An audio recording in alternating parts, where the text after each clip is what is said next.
2021년 12월 11조에 달하는 예산을 들여 만든 허블 우주망원경의 후계 망원경 제임스 웹 우주망원경이 무려 25년의 개발 기간을 거쳐 발사되었고 2022년 2월 말 현재는 라그랑주점 L2 지점에 도착해 간단한 촬영 테스트를 마치고 본격적인 관측을 위해 반사경을 정렬하는 과정에 있습니다. 일정대로라면 몇 달 내에 지금까지 인간이 만들어낸 우주망원경 중 가장 강력한 성능의 망원경이 우리가 지금까지 관측할 수조차 없던 미지의 세계를 조준하게 될 것입니다. 허블 우주망원경은 눈으로 볼 수 있는 빛인 가시광선을 주로 관측했던 반면 제임스 웹 우주망원경은 주로 적외선 영역을 관측하기 때문에 더 멀고 어두운 별들과 시야를 방해하는 먼지에 가려져 있어 관측이 힘들었던 별들의 관측이 가능하므로 많은 사람들은 제임스 웹 망원경이 허블 망원경이 지금까지 그려왔던 것처럼 우리에게 우주를 보는 새로운 관점을 제시해 줄 것이라 기대하고 있습니다. 이 제임스 웹 망원경의 연구 목표 중 하나가 최근 몇 년간 큰 주목을 받고 있는 주제인 바이오 시그니처, 즉 지구 밖 외계 생명의 흔적을 찾는 일입니다.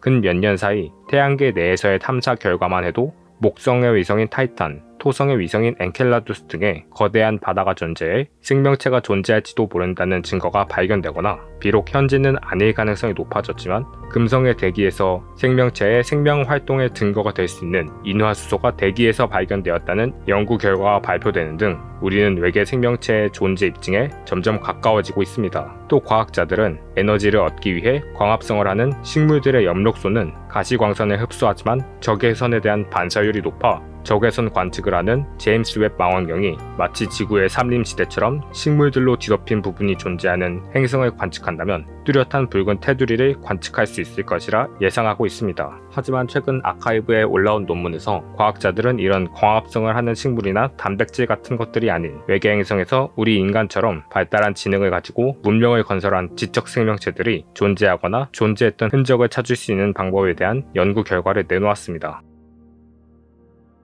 먼저 앞서 이야기한 바이오 시그니처는 발달된 외계인의 문명이나 그 흔적을 뜻하는 것이 아니라 단순히 우주에 존재하는 생명체의 흔적을 뜻하는 것이지만 테크노 시그니처는 천문학적 수단을 통해 관측할 수 있는 기술의 증거로 다시 말해 문명의 증거를 뜻하는 말입니다. 이러한 기술의 증거에는 어떤 것들이 있고 어떻게 관측해야 하지? 라는 질문에 대한 해답은 거꾸로 만약 외계인들이 지구에 문명을 이루고 있는 종족이 있다는 것을 알아챈다면 과연 무엇을 통해 알아챌까에 대해 생각해보면 그 답을 찾을 수 있습니다. 우리가 사는 지구에는 수많은 동식물도 살고 있지만 무엇보다도 문명을 이루며 사는 우리 인간의 활동은 지구 안팎으로 많은 영향을 끼치고 있습니다. 태양이 비치지 않는 어두운 밤에도 지구 밖으로 뿜어져 나오는 복사열과 인공빛, 인공위성의 흔적이나 거대 구조물, 그리고 바로 환경오염의 결과물들이죠. 바로 이 문명에 의한 환경오염이 현재 과학자들이 찾아내고자 하는 외계 문명의 증거입니다. 우리 인간 문명이 기술을 발전시키는 과정에서 지구의 대기에는 우리가 존재하지 않았다면 존재하지 않았을 화학 물질들로 인한 화합물들이 존재하게 되었습니다. 그중 대표적인 것은 화산 폭발, 생물학적 활동과 같은 자연적인 이유로도 생성될 수는 있지만 주로 화력 발전소나 자동차의 배기 등 인공적으로 무언가를 태우는 과정에서 생기는 이산화질소와 같은 질소 산화물입니다.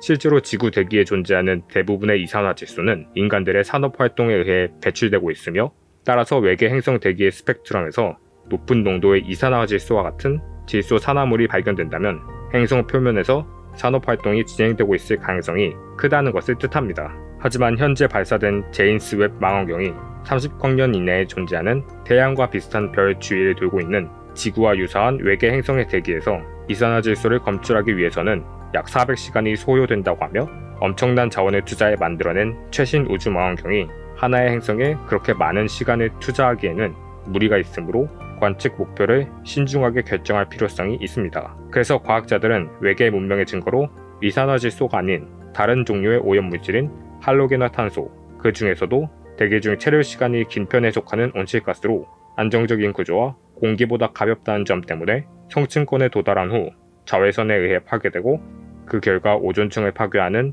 염소가 분리되는 1987년 몬트리올 의정서에 의해 사용이 금지되기 전까지 주로 냉매, 송풍제 및 세정제로 주로 사용되던 그 유명한 물질 프레온가스에 주목했습니다. 왜냐하면 프레온가스는 지적 생명체가 만들어내는 산업용 화합물이기 때문에 외계 행성의 대기에서 관측된다면 외계 문명의 증거가 될 수 있기 때문입니다. 2014년 진행된 연구에서는 프레온 가스 중에서도 적외선의 강한 흡수 특성을 보이는 CFC-11과 CFC-14에 대해 연구를 집중해 지구의 10배에 달하는 프레온 가스가 뿜어져 나온 외계 문명 행성이 백색 외성계에 존재한다면 제임스 웹 망원경이 1.7일의 관측만으로도 이를 탐지할 수 있다고 추정했습니다. 이는 약 40.8시간 정도로 이산화질소를 탐지하는 데 걸릴 것이라 예상되는 400시간보다 거의 10배 정도 짧은 시간입니다. 그리고 이번 논문에서 과학자들은 프레온 가스 중에서도 몬트리올 의정서가 제정된 지 30년이 넘게 지난 현재까지도 여전히 지구 대기에서 가장 풍부한 프레온 가스의 종류인 CFC-11과 CFC-12의 검출 가능성에 초점을 맞췄고 현재도 지구의 기후를 시뮬레이션하는 용도로 사용하는 행성의 기후를 복잡한 수학적 계산을 통해 3차원 컴퓨터 시뮬레이션으로 구현하는 GCM, 대기 대순환 모델을 사용해 행성의 기후 상태를 계산하고 그 결과에 적외선 스펙트럼을 적용해 그 행성의 기후에 CFC 흡수 특징이 있는지 알아보는 방법을 제시했습니다. 하지만 이 모델에는 몇 가지 한계가 존재했는데 첫 번째로 관측 대상인 행성이 너무 밝다면 그 행성이 적외선 탐지를 이용하는 제임스 웹 망원경의 신호를 빨아들일 것이라는 점과 두 번째로 이 시뮬레이션이 표면의 액체 형태의 물을 유지할 수 있는 수준의 기후를 가진 사람이 살 수 있을 정도의 환경이라고 해도 모자라지 않는 수준의 행성에만 적용할 수 있다는 점이었습니다. 따라서 이 두 조건을 만족하는 어두우면서 지구처럼 행성이 중심별과 적당한 거리를 유지하며 공전하고 있는 관측 대상을 찾아야 했고 바로 그 별이 태양에서 40광년 거리에 떨어져 있는 트라피스트 1이었습니다. 트라피스트 1의 주위에는 거의 태양계 수준으로 여러 지구형 행성들이 생명체 거주 가능 영역 안에서 그 주위를 공전하고 있어 과학자들은 만약 이 행성들의 대기에 CFC가 존재한다면 관측에 성공할 수 있을 것이라 예상하고 있으며 이는 곧 외계 문명의 존재 증명으로 이어질 것입니다. 하지만 우리는 이렇게 부푼 기대치를 조금 낮춰야 할 필요성이 있습니다. 일단 우리 지구가 돌고 있는 태양이 G형 주기혈성인 거에 비해 트라피스트 1이라는 별은 M형 주기혈성, 적색 외성이라는 점입니다. 태양과 같은 G형 주기혈성의 경우 별의 표면에서 엄청난 빛과 에너지가 뿜어져 나오는 플레어 현상이 생명체가 살 수 없을 수준으로 심하진 않습니다. 플레어 현상의 심각성은 태양 흑점에서 일어나는 플레어 현상의 엄청난 에너지가 가끔 우리의 인공위성이나 통신기기들을 무력화시키는 것만 봐도 잘 알 수 있지만 태양의 플레어는 생명체를 멸망시킬 수준은 아닙니다. 하지만 트라피스트 1과 같은 적색 외성의 경우 플레어 현상이 더욱 자주 일어나 생명체를 멸종시킬 위험성이 큽니다. 트라피스트 1의 경우에는 다른 적색 외성에 비해 그 정도가 심하지 않다고는 하지만 엄청난 에너지가 계속해서 쏟아진다는 것은 그 행성에 이를 방어할 충분한 능력이 없다면 생명체의 존재 가능성이 낮아진다는 것을 뜻합니다. 또한 행성들과 중심별과의 거리가 가까운 편이라 마치 지구 주위를 도는 달처럼 행성들이 항상 같은 곳을 바라보며 공전을 하는데 이 때문에 행성의 한쪽은 영원한 낮이, 반대편은 영원한 밤이 지속되고 있다는 점 또한 생명체가 문명을 이루고 사는 것을 방해하는 요소가 될 수 있습니다. 세 번째로 행성의 대기를 이루고 있는 분자들에 따라 CFC의 검출이 어려워질 수 있다는 점입니다. 현재 지구 대기의 경우에는 CFC가 다른 요소들과 확연히 구별되는 고유한 스펙트럼 특징을 가지고 있지만 메탄, 암모니아, 일산화탄소 등도 이번 연구에서 주목하는 CFC-11과 CFC-12와 비슷한 흡수 특징을 가지고 있어 행성의 대기를 이루고 있는 요소에 따라 CFC의 검출이 힘들어질 수도 있으므로 비슷한 흡수 특징을 보이는 물질들을